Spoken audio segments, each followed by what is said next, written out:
एक वक्त का किस्सा है। एक गांव में बिट्टू नाम के लड़के ने किताबों की दुकान खोली हुई थी। उसके पास हर तरह की किताबें होती थीं, जिन्हें लोग शौक से खरीद कर जाते थे। जबकि उसी गांव में मीठे नाम का एक आवारा लड़का रहता था। वो बाजार जा रहा होता है तो रास्ते में उसे कुछ लड़कियां नजर आती हैं। अरे ओ हसीना, अकेली न बाजार जाया करो, नजर लग जाएगी। तू तो बहुत बदतमीज इंसान है। लड़कियों को देखकर गाने गाकर छेड़ रहा है। शर्म कर, रोजाना दफा कर। इस आवारा इंसान के मुंह मत लग, ये तो बहुत बदतमीज है। हम चलते हैं। वो लड़कियां गुस्से में वहाँ से चली जाती हैं। मीठे, आज तो तेरी दाल ही नहीं गली, चल फिर दोबारा कभी कोशिश करेंगे। मीठा भी वहाँ से चला जाता है और बिट्टू की दुकान पर आ जाता है। ये क्या बिट्टू, तुमने किताबों की दुकान खोल ली है? भला आज के दौर में भी कोई किताबें पढ़ता है? मीठे भाई, आज भी लोग किताबें बहुत शौक से पढ़ते हैं ताकि इन्हें मजीद अकल आ जाए। लेकिन मेरे अंदर तो बहुत अकल है, हालांकि मैं 4 जमाते पास हूँ।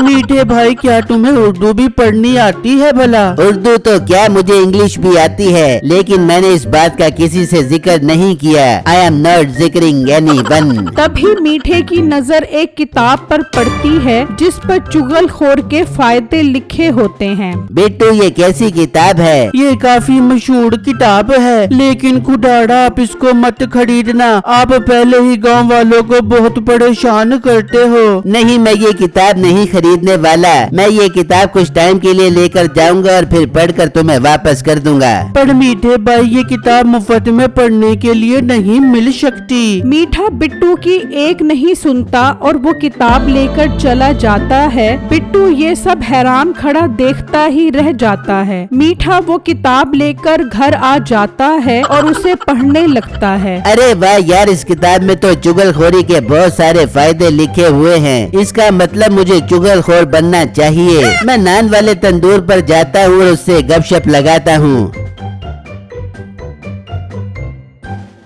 मीठा गांव में मशहूर है तुम बहुत बदतमीज इंसान हो, पर तुम्हारी बातों से लग रहा है तुम तो बहुत तमीजदार इंसान हो। गांव वाले ऐसे ही तुम पर इल्जाम लगाते रहते हैं। भाई, मैं तो हमेशा तमीज से बात करता हूँ, बस क्या करूँ, कोई मेरी इज्जत नहीं करता। तभी मीठा पैसे निकाल कर तंदूर वाले को देता है। लो भाई, तुम्हारे सारे उधार वाले पैसे, अब अपना हिसाब बराबर हो गया है। ये सब देखकर तंदूर वाला मीठे से काफी मुतासिर हो जाता है। मीठे, तुम तो बहुत अच्छे हो, लेकिन गांव का चौधरी तुम्हारी बहुत बुराइयां करता है। मुझे तो उस पर बहुत गुस्सा आता है। दिल करता है चौधरी के बच्चे की खूब पिटाई करूं। मीठा ये सारी बातें सुनकर तंदूर वाले को खुदा हाफिज कहता है और सीधा गांव के चौधरी के पास आता है। चौधरी साहब, आप तो बहुत अच्छे इंसान हैं, लेकिन पता नहीं वो तंदूर वाला क्यों आपकी बुराइयां करता रहता है। मीठे, ये क्या बकवास कर रहा है? वो भला ऐसा क्यों कहेगा?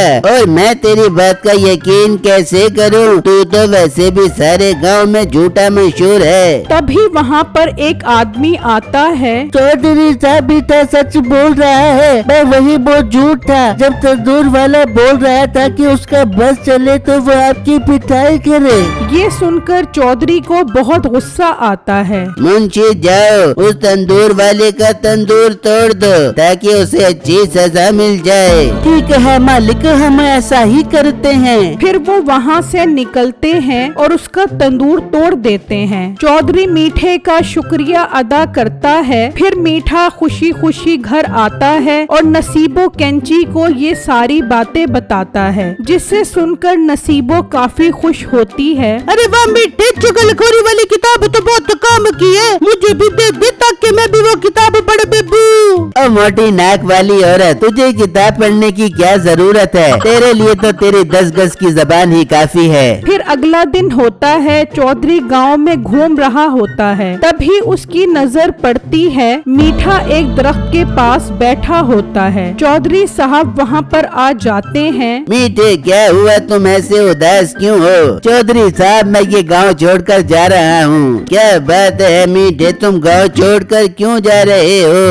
चौधरी साहब, मेरे पास कुछ ही पैसे थे जो मैंने तंदूर वाले के उधार दे दिए। अब तो एक पैसा भी नहीं है मेरे पास, इसलिए मेहनत मजदूरी करने दूसरे गांव जाना पड़ेगा। मीठे, तुम फिक्र मत करो, मैं गांव का चौधरी हूँ। तुम मेरे पास रहने के लिए आ जाओ और मेरे पास नौकरी भी कर लेना। फिर चौधरी साहब मीठे को अपने साथ ले जाते हैं। मीठा दिल ही दिल में अपनी कामयाबी पर मुस्कुरा रहा होता है। मीठे, तूने तो कमाल ही कर दिया, कल ही चुगलखोरी की और आज इस गांव के सबसे बड़े घर में आ गया हूँ। मैंने तो सिर्फ किताब में ही पढ़ा था चुगलखोरी के फायदे, और आज देख भी लिया है। एक दिन चौधरी साहब परेशान बैठे होते हैं तो मीठा वहाँ पर आता है। चौधरी साहब, क्या हुआ? आप काफी परेशान लग रहे हो। हाँ मीठे, मैं परेशान हूँ। बेटी के लिए साथ वाले गांव के चौधरी ने रिश्ता भेजा है, तो इसमें परेशानी वाली क्या बात है? तुम्हें तो पता है वो काफी अमीर है, मगर मुझे वो चौधरी एक आंख नहीं बाता।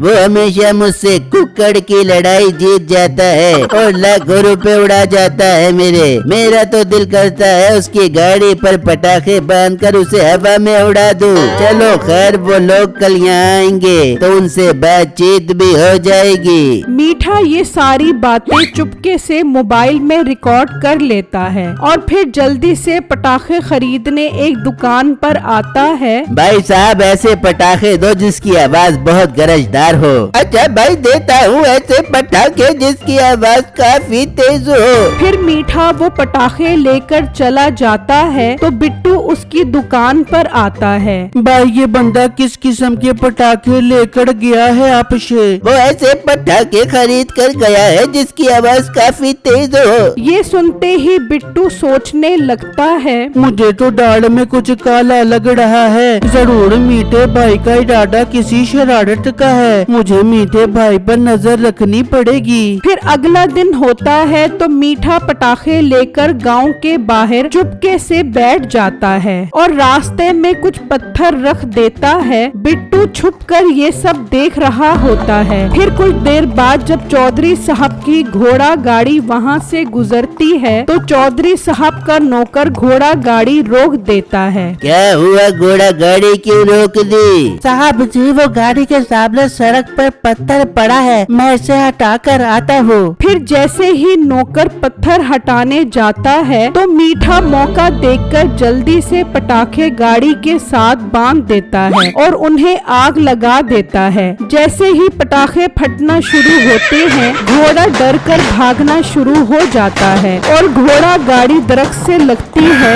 जिससे चौधरी दूर जाकर गिरता है और घोड़ा वहाँ से भाग जाता है। बिट्टू हैरान खड़ा ये सब देख रहा होता है। फिर चौधरी साहब गुस्से में उठते हैं और नौकर के पास आते हैं। किसकी थी ये इतनी मजाल जिसने मेरी गाड़ी के साथ पटाखे बांधे? क्या तुमने देखा नहीं किसकी हरकत है ये? नौकर उनसे माफी मांगने लग जाता है। तभी मीठा वहाँ आता है। चौधरी साहब, ये हरकत इस गांव के चौधरी की है जिसके घर आप रिश्ता देखने जा रहे हैं। लड़के, तुम्हारे पास क्या सबूत है? मैं कैसे यकीन कर लूं? तो मीठा उन्हें मोबाइल की रिकॉर्डिंग सुनवाता है जिसमें चौधरी साहब पटाखों की बात कर रहे होते हैं। चौधरी को बहुत गुस्सा आता है और वो गांव के चौधरी के घर पहुंच जाता है। खबीज इंसान, तूने हमें इस गांव में बेइज्जती के लिए बुलाया था जो तूने हमारी गाड़ी पर पटाखे बांध दिए। आपको गलत फहमी हो रही है, मैंने ऐसा कुछ नहीं किया। तभी बिट्टू वहाँ आता है। चौधरी साहब, आप दोनों मत लड़ो, मैं बताता हूँ सारा माजरा। ये सब मीठे भाई ने किया है। वो मेरी दुकान से चुगलखोर की किताब लेकर गया था, जिसे पढ़कर वो लोगों का एतमाद हासिल करके उनसे उनके दिल की बात निकलवा कर लोगों को आपस में लड़वाता है। मीठे की ये जरूरत कि उसने मेरे साथ ऐसी हरकत की, मैं उसे नहीं छोड़ूंगा। देख ले चौधरी, मैंने ऐसा नहीं किया, पर उसने मुझे तेरी सारी रिकॉर्डिंग सुनाई है। मैं नहीं चाहता मैं ऐसे घर में अपनी बेटे की शादी करूं जिसके दिल में मेरे लिए नफरत हो। मैं जा रहा हूँ। ठीक है, जा जा, मेरी बेटी के लिए भी रिश्तों की कमी नहीं है। फिर वो चौधरी वहाँ से चला जाता है तो गांव का चौधरी बिट्टू से कहता है, बिट्टू तुम एक अच्छे इंसान हो, तुम्हारी वजह से मुझे मीठे की असलियत पता लग गई। अगर तुम सच सामने न लाते तो पता नहीं मीठा मुझे और गांव वालों के सामने कितना नुकसान पहुंचाता। चौधरी साहब ये तो मेरा फर्ज था ताकि मीठे की असलियत का पता लग जाए, ताकि गांव वाले लोग उसकी हरकत से बच सके। बिट्टू मुझे तुम पर फख्र है, मुझे तुम जैसा ही दामाद चाहिए था। क्या तुम मेरी बेटी से शादी करोगे? इस बात पर बिट्टू शर्मा जाता है। मतलब इस शर्माहट में तुम्हारी हाँ है। फिर चौधरी साहब अपनी बेटी छम्मो की शादी बिट्टू से करवा देते हैं और मीठे को पुलिस के हवाले कर देते हैं। बिट्टू चुगलखोर वाली सारी किताबें जला देता है।